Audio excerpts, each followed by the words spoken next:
Hey everyone, Coldon here with another VOX Immortalis commentary guide. This video is for Heroic Baleroc in Firelands, and this is 10-man. Now before I get into the differences of normal versus heroic on this encounter, I want to talk a bit about the healing strategy that we're using early on to the fight, because how you manage your healing, specifically how you get vital spark stacks early on, will dictate your success later on when healing the tank becomes actually difficult.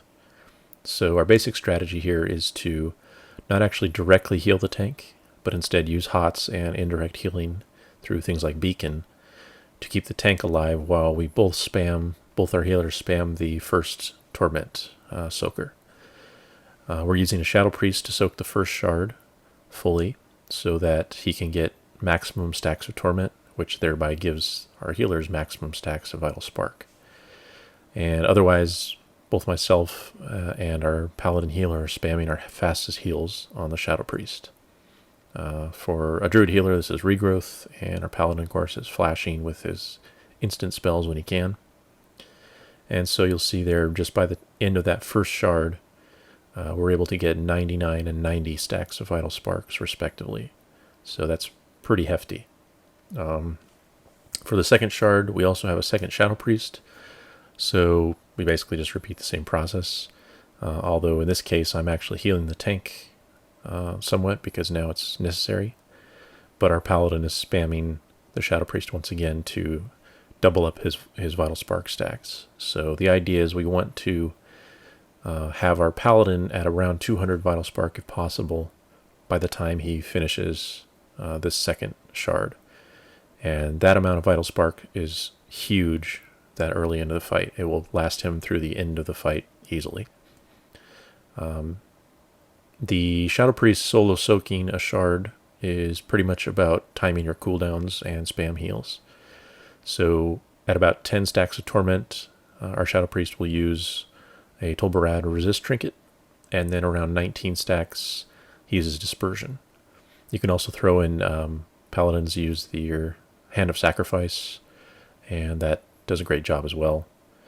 And of course you can use other things like Aura Mastery or Priest Bubbles, whatever. But the point is to have a working system that works out the timing, and Dispersion is really the key, because those last few ticks, if any of them go through without major cooldowns, you'll just get one-shotted. So we're on to the third shard. At this point, our Paladin healer is focusing solely on the tank. He'll help spot heal when he can, but for the most part, he's done with Torment healing.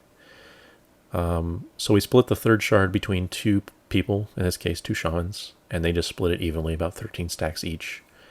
And then as a second healer, I'm healing them to get a few more Vital Sparks. And then our fourth shard will be our original Shadow Priest again. If you have a Shadow Priest, I'll assume most 10-mans that are doing this fight heroic will have access to at least one Shadow Priest, and you should use them. So if you do the first shard with a Shadow Priest and use Dispersion Glyph, then you'll be able to have that priest soak the fourth shard as well. Their cooldowns will be up. So the same basic thing applies, using the Resist Trinket and Dispersion at the right times. And I'm now spamming the Shadow Priest again to build my Vital Spark stacks as much as possible. I should mention that as a Druid healer on this fight, you can't really spam Regrowth that much. It's obviously very mana intensive. So if you spam Regrowth for the first Shadow Priest, you won't be able to really do it for the entire duration of another Shadow Priest. So you'll see there on that second go around, I was using Healing Touch a bit to provide the healing output, but I can't really use Regrowth due to mana issues. Even so, I'm able to get 264 Vital Spark, it looks like, and our Paladin's sitting pretty at 200. So again, those levels of healing buff will easily outlast the fight duration in terms of healing the tank. So after that fourth shard, we're now into our regular rotation for shard soaking. And this is basically two groups of 3 people each are in a rotation, and they split the shard time as evenly as possible. So that's about 8 or 9 stacks each of Torment. And by splitting this between 3 people, the torment damage is never high enough that it can outright kill someone that's full health. So this means that healers have a really long and lenient time gap between when people are taking torment and when they need to actually be healed from that damage. So you'll see that every once in a while I'll throw a hot or just a random heal on someone that's taking damage or is taking torment. But for the most part, the healers don't have to worry about that because it's not in danger of killing anyone. So this really makes things a lot simpler for healing, especially when you have a high hit point tank that's got 2 million health and you got decimation blades going off. So that's really the key strategies for healing on this fight. Now, the changes from normal to heroic are really just 2 different things. There's one new ability, which is called Countdown, and this is applied to 2 random raid members every 45 seconds, and it can hit anyone except the tank. And if you look above my character right there, there's a sort of a yellow-orange line between 2 people, our priest and warrior, and that was the Countdown debuff. So when it's applied, it links 2 people together graphically, and it starts ticking down.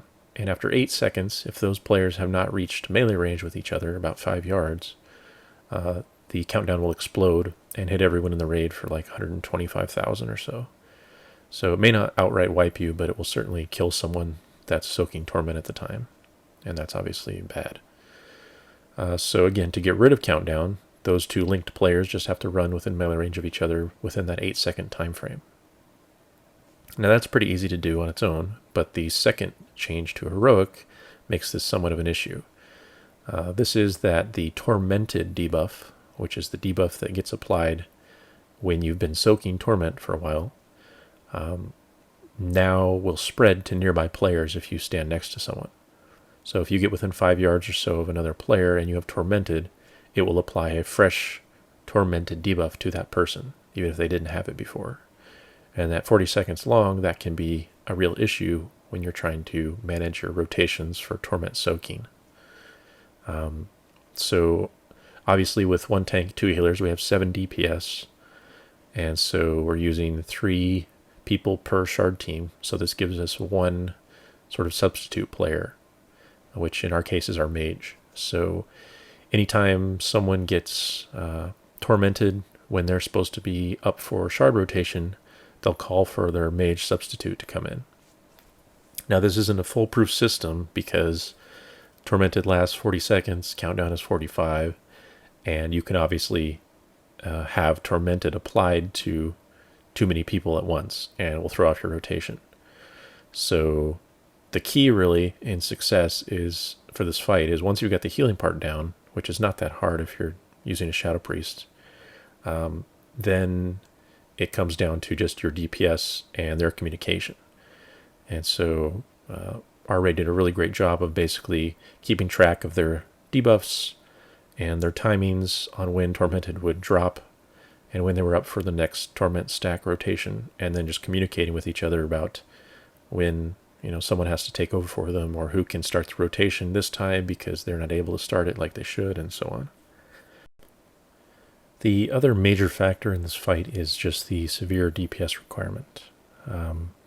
So to beat the 6-minute Berserk timer, using 7 DPS, assuming your tank does about 15,000 DPS, then all DPS members will have to do about 25.5 thousand DPS over the fight to beat the Berserk.